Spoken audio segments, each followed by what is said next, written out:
A difficult time, really, Frencheater. We're blockaded at the bridge, the tanks are around, and how people can't get back to our village. We started challenging development, we started challenging the military and other types of use of our land that was not approved or not even people were never consulted on. Taking on a journey now.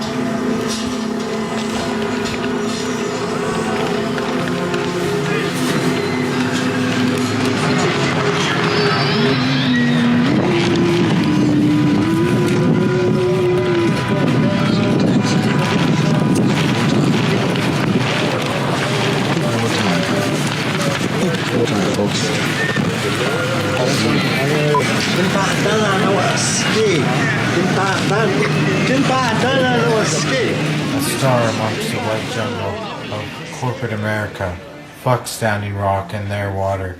I served my country and the Indians shunned me, forgot me. Well, now it is payback time. Good afternoon, everyone. Good afternoon, good seeing you again. Very nice. Aloha. Aloha.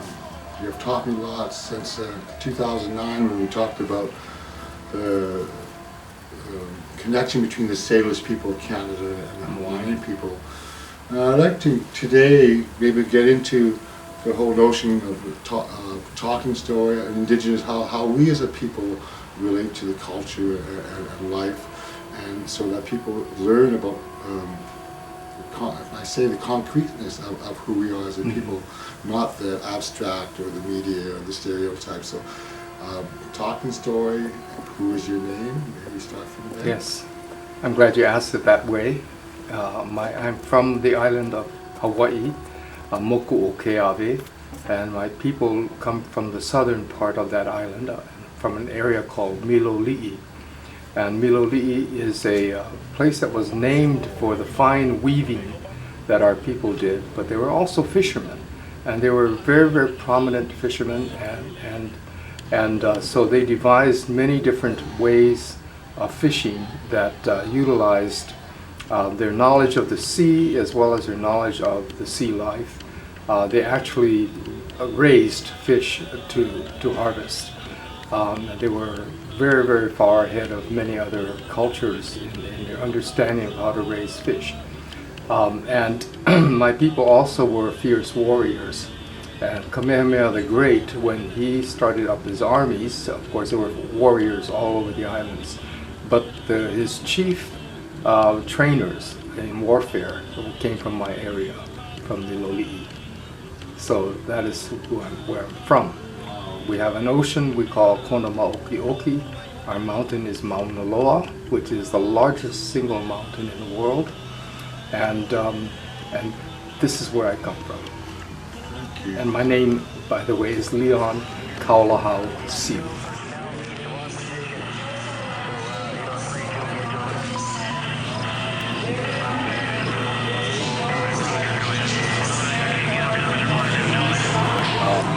In 1993, the U.S. Congress and President issued an apology to our people, a blanket apology that basically said that they had acted improperly in the taking of our nation. So we used that as a go-ahead to restore our nation. So 1993, Congress actually apologizes, and then after that flows a lot of efforts on their part to try to provide a resolution or a remedy for the situation. But all of their remedies are very self-serving. It's only for the United States' benefit, not for our benefit. When you talk about this apologies, do you think there's similarities dealing with the official apology of the Canadian government towards it? I think so.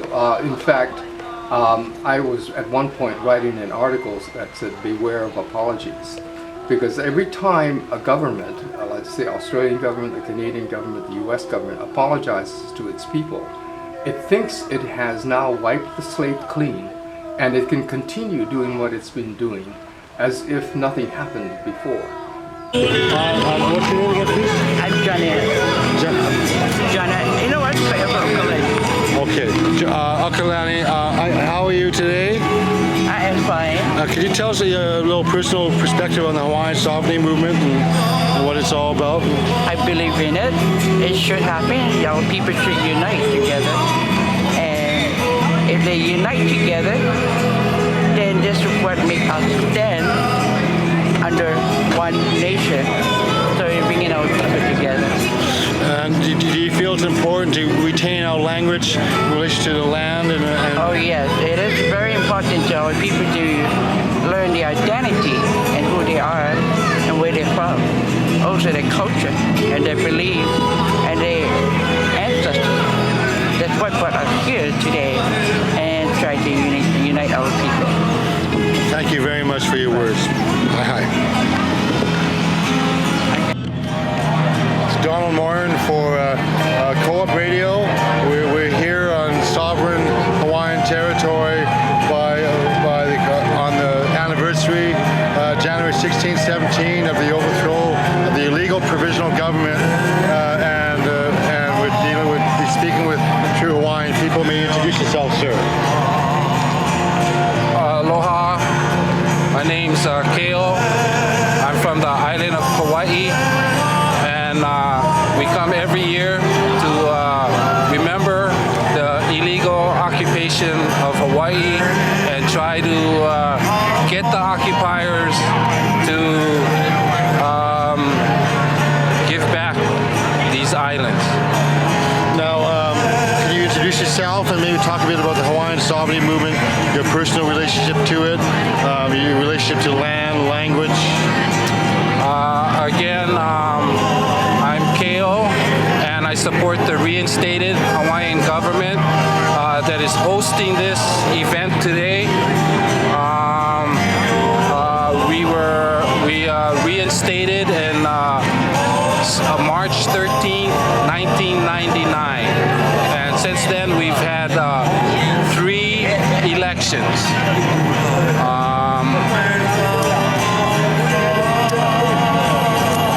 So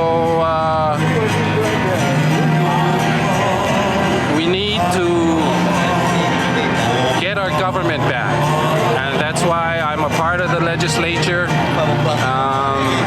I hold office with the reinstated Hawaiian government, and our intention is to make Hawaiian law the official law here in Hawaii. Has this been recognized by the state government or the federal government in respect to legislative acknowledgement, or is it more? Well, they say they don't recognize us, but they say that every year when we come down here, and they give us the acknowledge that we're here and we're doing this event.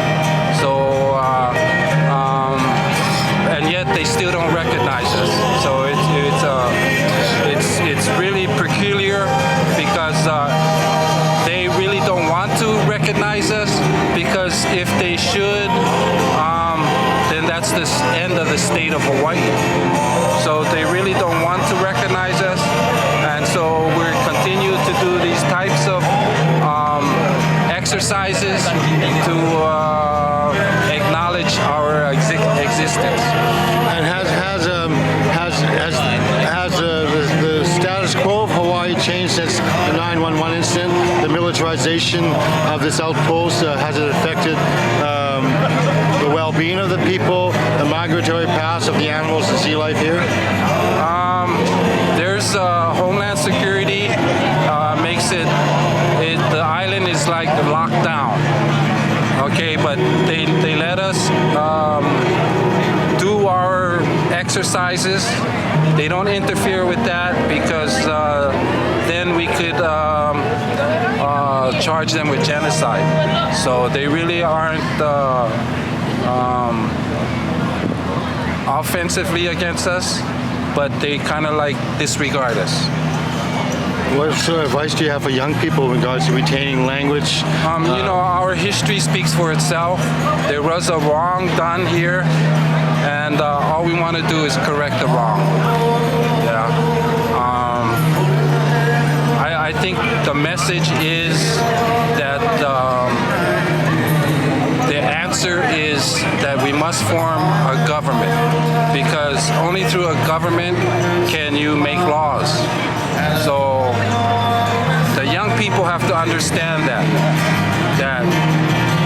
we need to have Hawaiian laws come back, and it's got to come from the grassroots, which is independence, and that's the only way it can be done legally, lawfully. I mean, you can make illegal stuff legal, but it's still unlawful. So we want to be lawfully again. Well, thank you very much, sir, for your words, and may the Great Spirit be with you. Thank you. Aloha.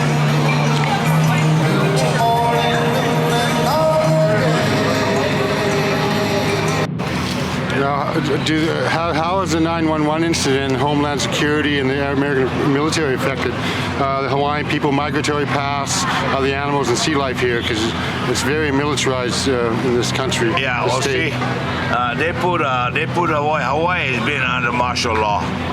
Hawaii has been put under martial law for many, many years. Back in 1933, I believe. You know, when the stock market and everything went down the drain.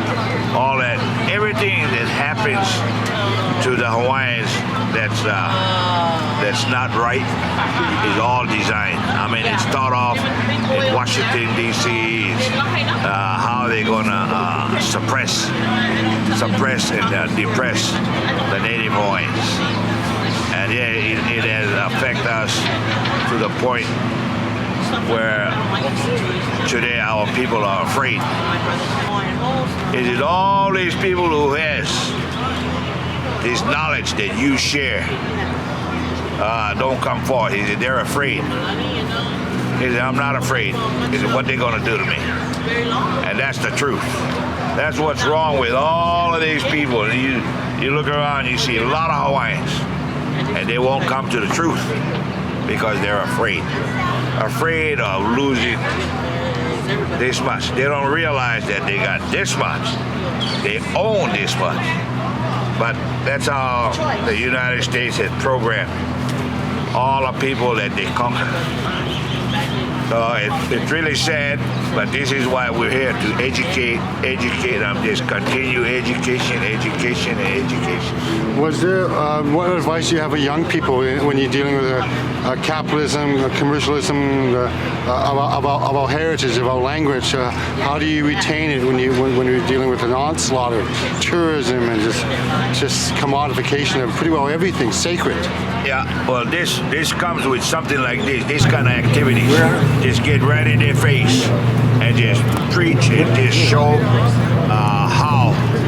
how we, as individuals like yourself, myself, and the people that you see here, are so defined in what we do. You need to be committed. You need to believe, and right is right and wrong is wrong.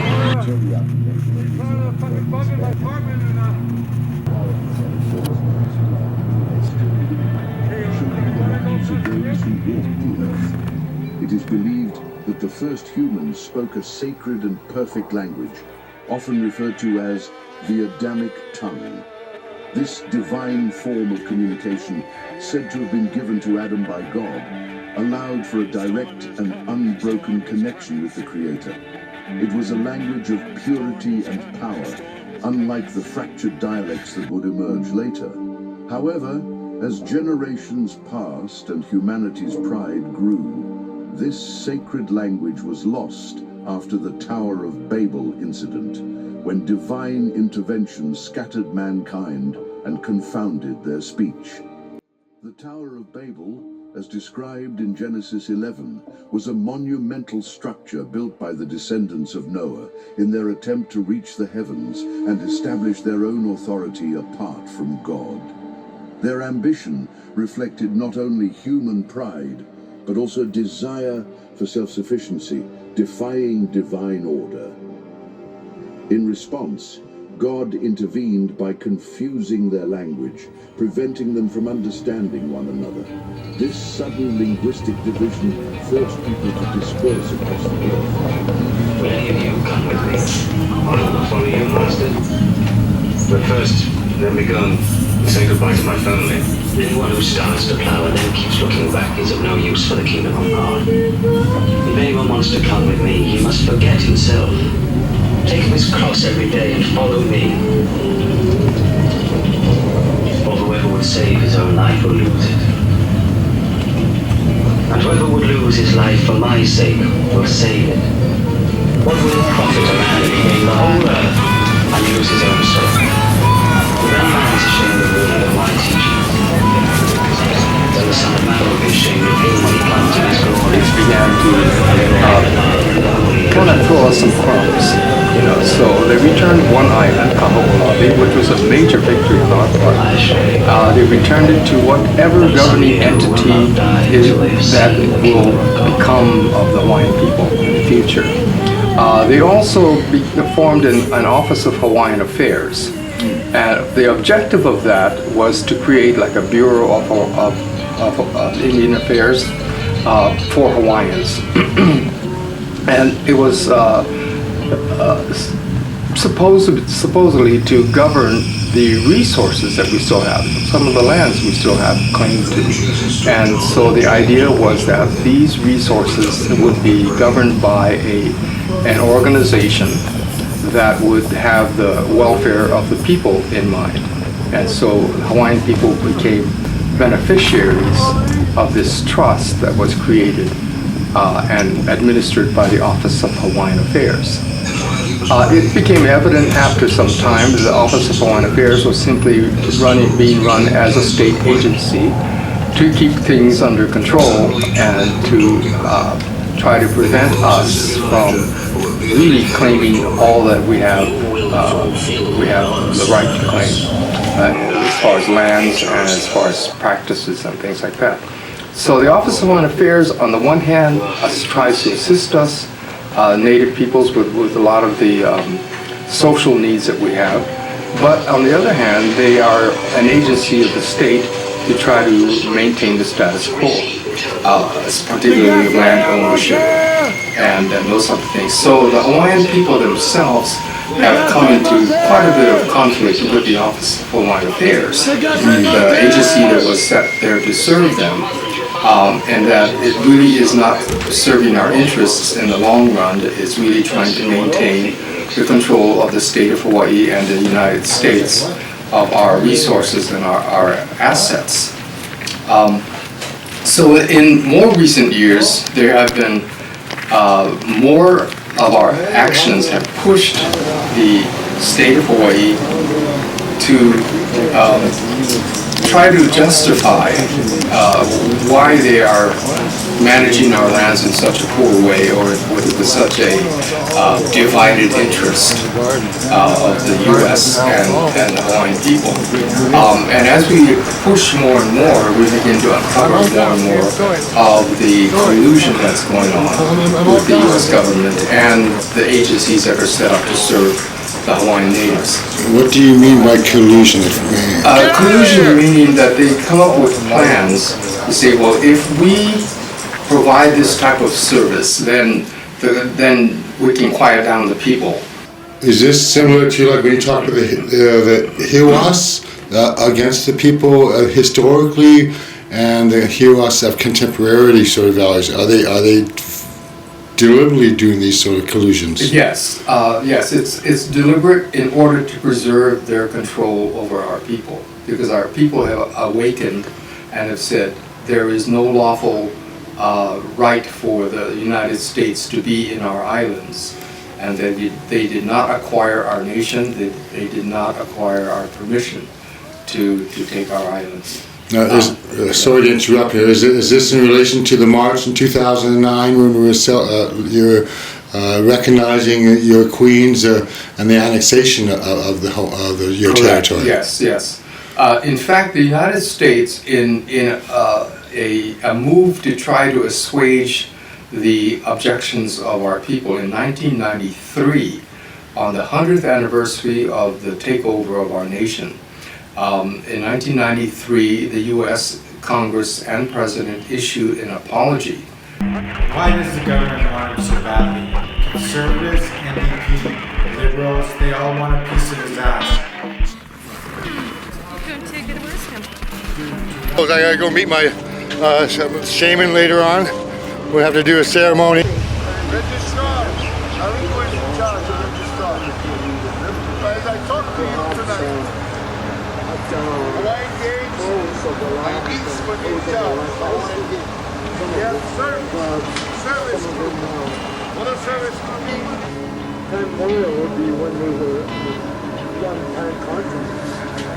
So good job. Yeah, he got away shapeshifter or diverse black magic act. See you soon in the flesh, Mora. All this biosurveillance camera and web data tracking makes me want to get out and touch somebody. Then we can rejoice together. Oh, you piece of shit. I know you've been following me. I hear you've been enjoying the circuit of the circus of American Babylon, eh? What does the Lord want? Lord's gonna come down in Revelation 20 and just destroy them that destroyed Jerusalem. I will make Jerusalem burn in some stone. Zechariah 12:3. I will make Jerusalem burn in some stone. Keep your eyes on Jerusalem.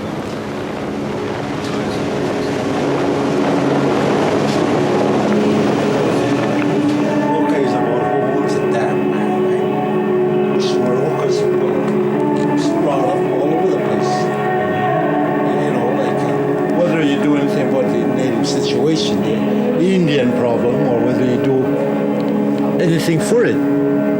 However it's going to happen, it's going to happen. So it's no big deal. It's great. It's a great show of force, the warrior blood. Loka is about who owns that land, right? And the president.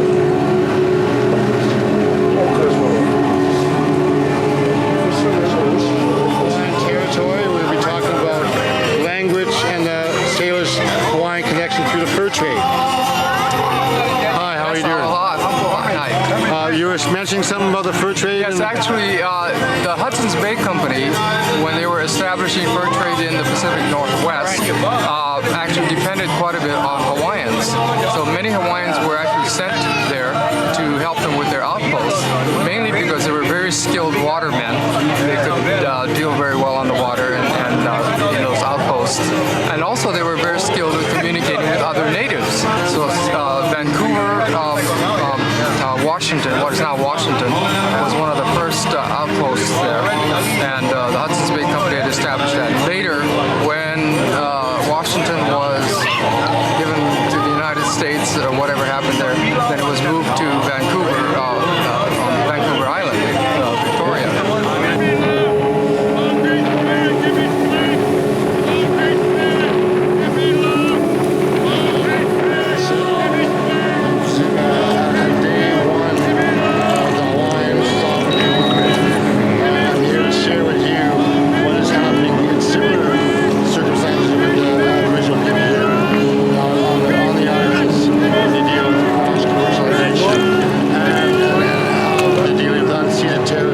Hawaiian sovereignty movement mean to you? Hawaiian sovereignty movement means to me returning what was illegally taken in 1893.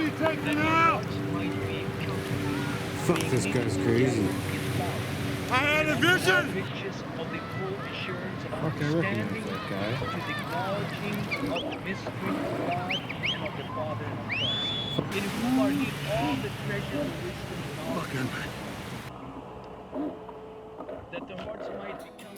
A native woman speaks of the blues of life. And I will continue to say it. Prejudice and racism. Native woman speaks of how hard is life.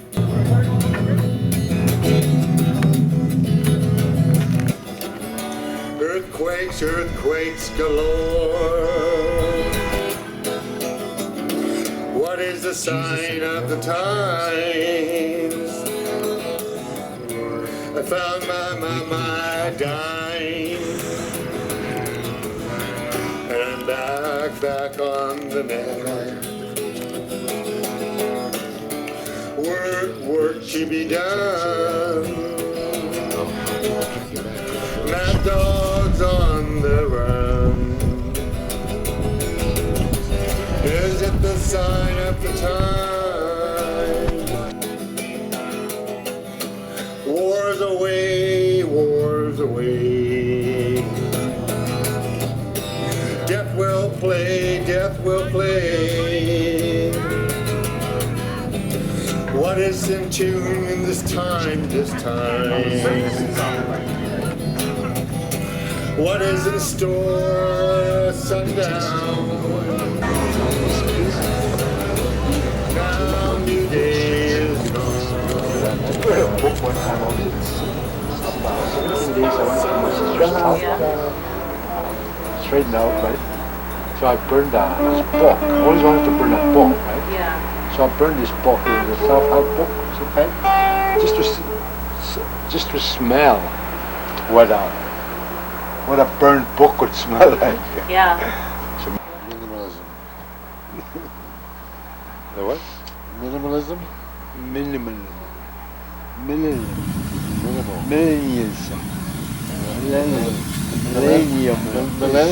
Millennialism.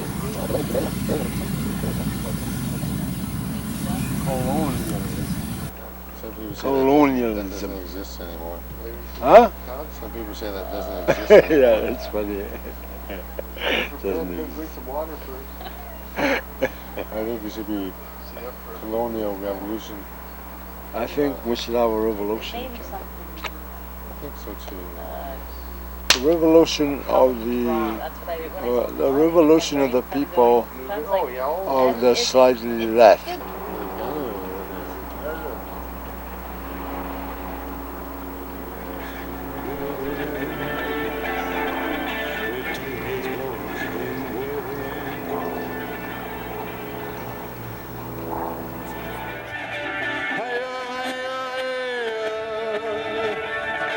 Doom is blowing in the wind.